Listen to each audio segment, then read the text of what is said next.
TIL the FBI has struggled to hire hackers because of the FBI hiring rule that the applicant must not have used marijuana during the last 3 years.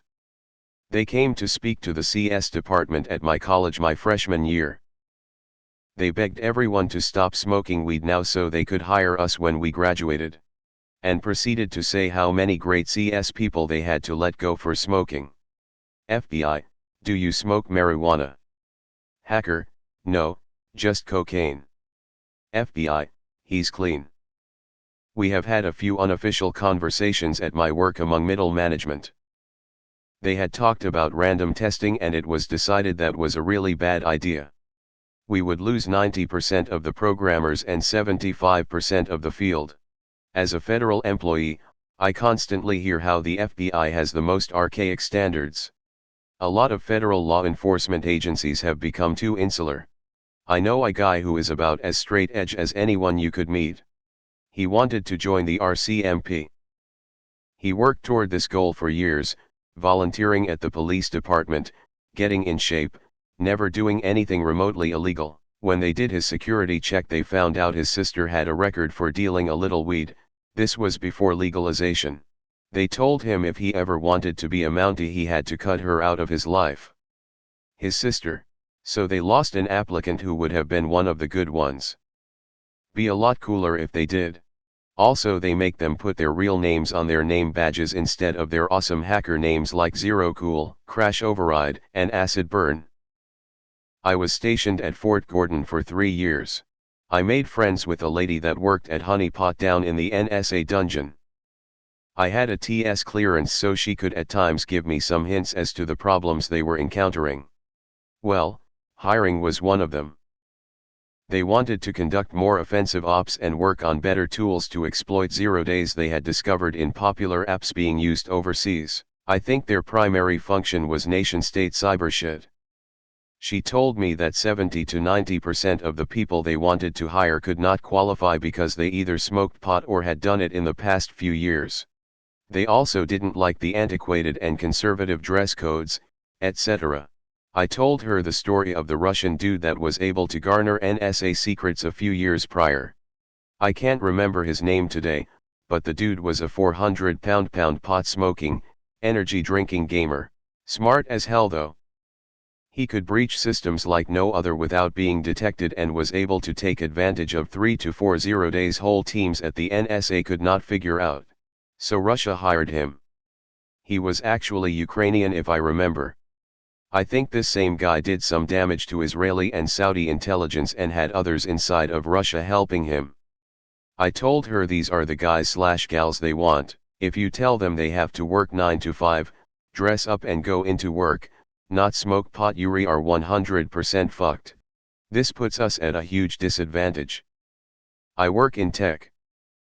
And after I retired from the army and started working for a large firm, my mind was blown how many smoked some pot on a Friday or over the weekend instead of drinking.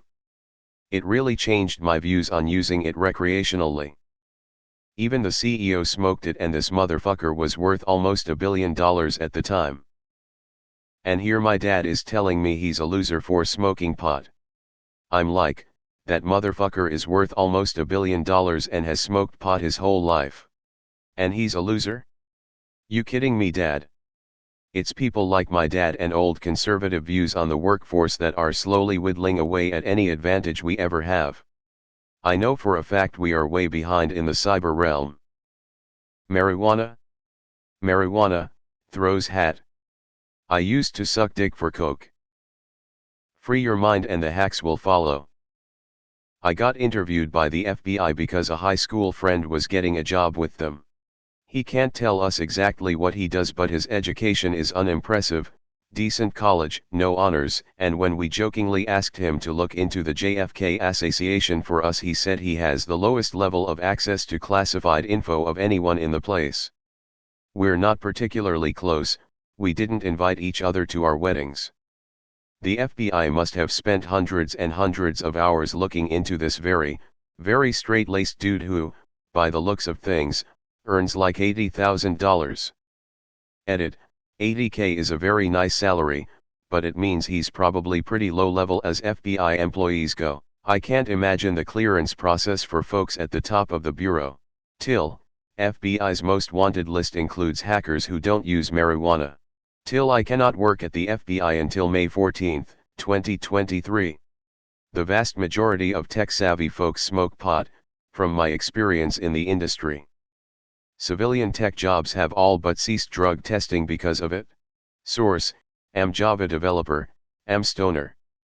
Most of the software people I know divide somewhat evenly between psychedelics and weed, with a little mixing in the middle. Plus a sprinkling of cocaine and a near universal appreciation of Adderall. But that's my personal take. YMMV. Yeah, that's a very minor part of why they struggle. The majority of their problem is pay and the hard degree requirements.